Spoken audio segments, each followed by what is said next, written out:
Yes, my people, what's going on? Capital XTRA Evenings right now with me, Omah, joined with another artist in the place. Out of North London, yeah? We're talking a pioneer, innovator, I must say like an original in certain sounds coming out of the UK. One of my favourite rappers personally, that's why it's a pleasure to have him on. But man like Headie One is in the studio. Come on. One! Yeah. What are you saying, brother? How are you? I'm great. Yeah, how was last night? How was the basketball going? The basketball was good, you know. It was good. I hadn't ever watched a basketball game before. I saw you brought the sofa with you. Yeah. Was that the Martin sofa, yeah? No, that was Or was Martin. that just a sofa there? No, that was Martin's extra sofa there. Did Martin come through?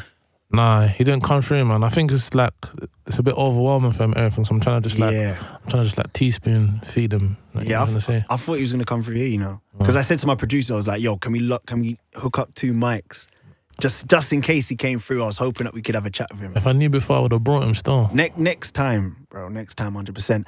We were just talking about Paris before you were in Paris. Yeah. And you know, it was Fashion Week out there. How was it being out there with a lot of people in the room? It was good, man. It was good, like, to see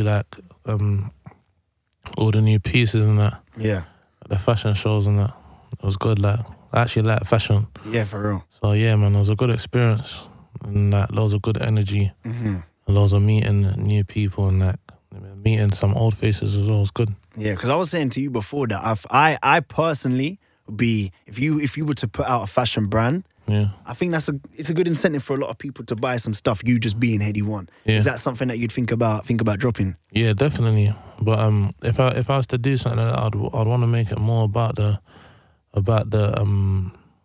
actual item, the clothing, rather than me. You know what I'm trying to say, Carl? Yes. I don't want it to be like people appreciating the work just because it's from me. I want them to actually appreciate the work separately. So if I was looking into doing that, that's definitely what I'll focus on. Yeah, man. I mean, look, the basketball game last night looked lit. Yeah, I saw you got your swoosh eventually, innit? Yeah, just about, man. I had to go a bit closer to the hoop and that. Yeah, trust I saw, bro. But you know what it is, yeah? We were talking about it before, and it's so real that when you just threw out this whole music thing and threw out just life and what I see on socials, you're just yourself. Yeah. You know what I mean? And you're unapologetically yourself. You're authentic, and I think it's received beautifully by everyone. Do you know what I mean? It creates a lot of light for your name. You know. Do you try and be yourself when you're on socials, and that? What's the vibe with it? Yeah, I just be myself, man. It's naturally however I'm feeling. See, it's not like I'm not the same every day, if you know what I'm trying to say. Yes. Yeah, some days when we have happier moods, some days we have a bit more antisocial days.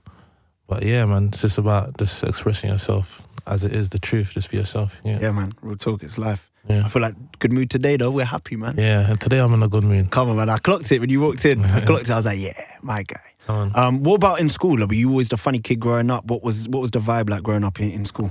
In school, I used to make a lot of jokes.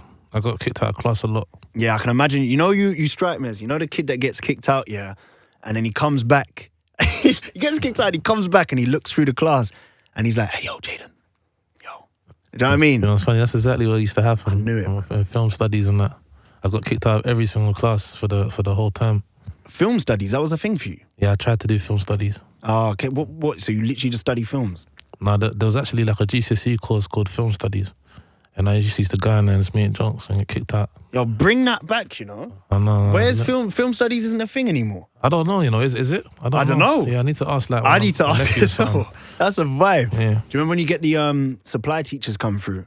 Yeah. And they're always Australian, isn't it? They're either Australian or that from somewhere else. Always in Australian. the world. But you know you're messing around when the supply teachers come through, innit? No, of course. Bro, it's I feel like you growing up being that kind of kid that was alternative to how they want you to be in class. Yeah. When did the music aspect kind of come into that? I always used to listen to music and that when I was in school, in primary school. And my sister used to listen to a lot of music. My older sister, and I just used to like taking what she was listening to really. And then as I went into school, I started listening to some like American hip hop, UK rap, just a bit of everything, all different sounds, a lot of dancehall music, a lot. And yeah, from there, just like I've always been like a fan of music. And you growing up in an African household, being from Ghana yourself, Yeah. was that Ghanaian influence always there as well? Not really, you know. Come out. Obviously, I just lived with my pops, yeah, and he's not really like a typical like Ghanaian parent. You know what I'm saying? He's a bit more like a bit more westernized in the way he behaves, but obviously he's still Ghanaian at the same time. So yeah, it wasn't really like a lot of African music influence in the household. It was more like a lot more dancehall from my sister. 'Cause my sister used to like listen to dancehall a lot. Yeah, man. Who's your favorite dancehall artist?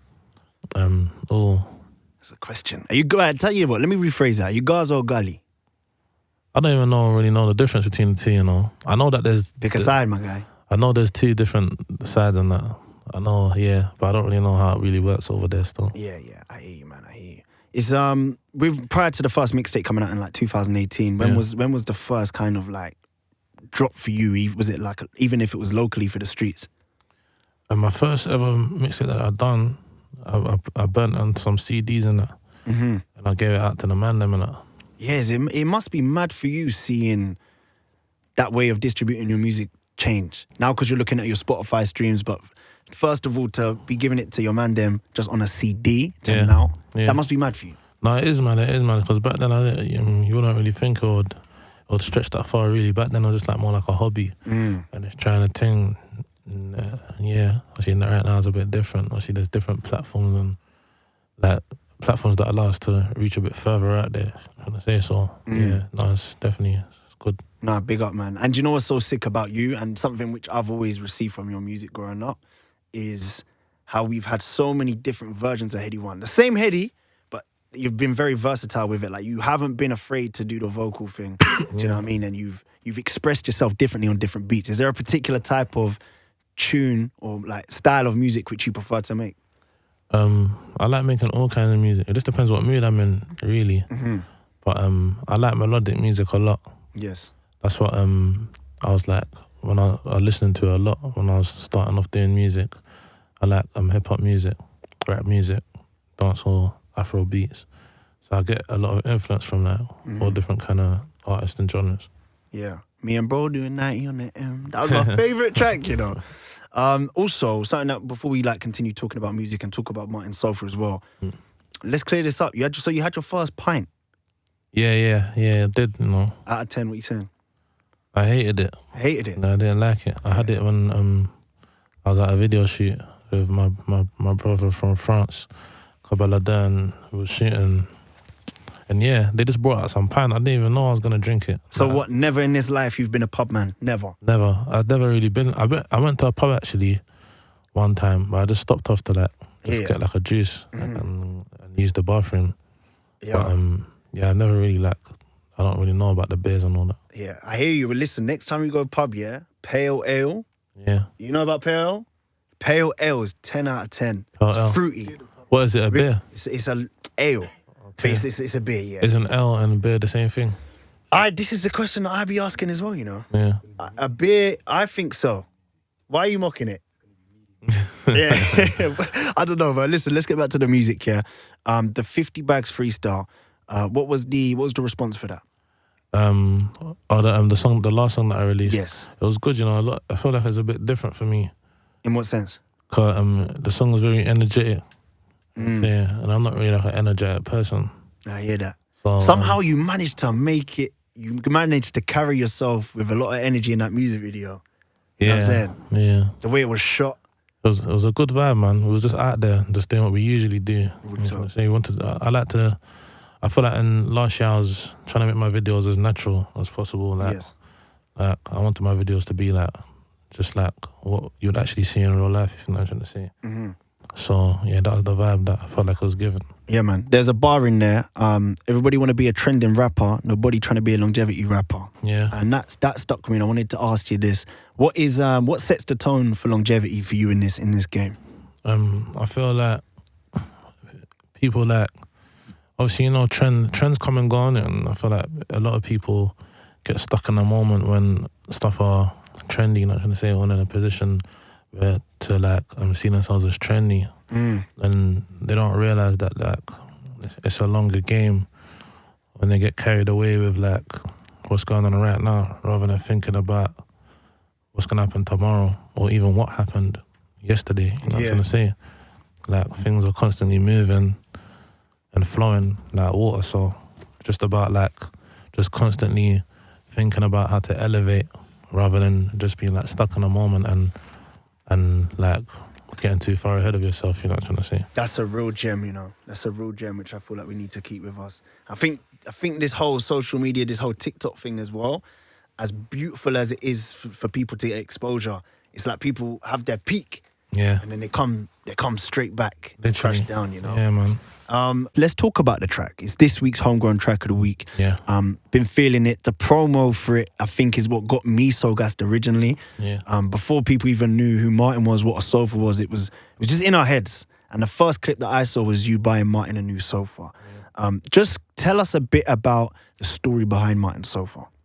Martin is like one of my peoples that I used to like spend a lot of time with when I was a bit younger, as I was trying to get into music. Yes. And a lot of the time when like I was doing like a lot of these things to like starting off music and going to studio, that's like where I was spending a lot of my time. So it was just like a key point in my journey into being a musician. So I felt like I wanted to tell people that story in a bit more detail. Yeah, so it was like reflective of a time back in the day where would you crash on that sofa, everything would be on that sofa, right? Yeah, everything would be on that sofa. Everything on that sofa, boy. And we saw the sofa, you know. I've seen the sofa a couple times. I've seen it. It's being like shipped around. The sofa's in the light. It's on a mad tour right now. It's a famous sofa right now. Is that the real sofa that I be seeing in that box? Yeah, that's the real sofa. It's a broke down sofa, innit? Yeah, it's not very nice at all now. But I mean, big up yourself for big up yourself for buying the new sofa for Martin, man. Go on, bro, He's proper big. How was he when you got him that? He was lit, you know. He was happy, man. He was happy. He said he had the same sofa for 24 years. Wow. So that sofa is like, I don't know how old it is, but it's at least 24 years old, if you know what I'm trying to say. That's going in a museum, you know. Hopefully. Because I really feel this song is a massive check mark in your career in this game. Yeah. So, I mean, when maybe there's a time where you open up something, that sofa's definitely got to stick around. Definitely, it's going to stick around. And is it now important for you to bring Martin on a journey for you? No, definitely. I'm looking to keep in touch. Obviously, things ain't that easy and things are a bit complicated, but I definitely like keep up to date with him and try to help wherever I can. Yeah, because in Paris, you were going to bring him out, innit? Yeah, I wanted to bring him to one of the fashion shows on me, Casablanca show. Yeah. But man didn't have a passport. Yeah. Rotted, man. I know. Is he patterning it? We're going to pattern it from start. Yeah. God, he's so gassed. When I heard him on the phone, it's like, yes, Henry. It must be lovely to have that person close to home. And I mean, the track itself, it's got that the Flatbush Zombie sample. Yeah. Which is like a real storytelling sample that's been used. Was that like the intention with making the track? Initially, when I wrote the song, I wrote it on another beat, and then I worked closely with M1 quite a lot. So when we like locked in again, and he showed me this beat, I just told him I want to tell a story on it. Like, I have a story that I've written, I want to tell it on it, and that's when we made the decision to put it on this beat rather than the previous one. And yeah, this fit together so perfectly. Yeah. So see when you're making that track, what's the process in the studio of making that? And there's a different process each time, you know. Like, I've had a different process for a lot of the songs that I've done. It just depends on like the energy and the environment at the time. Yeah. And I feel like you're very known for the ad-libs as well. Like, you bring the swap and the one. Well, your belly just go. Yeah. No, I didn't even hear it. The mics aren't even sensitive. What are you eating today? I ain't eating, you know. Okay. I've had the system been busy, man. No one eats when they come in here, you know. I know, but today we're gonna go have some dinner after this. Something nice to eat. I like that. But yeah, with the ad-libs as well, did they just like come naturally, or is that something which you've built over time, or? It just comes naturally.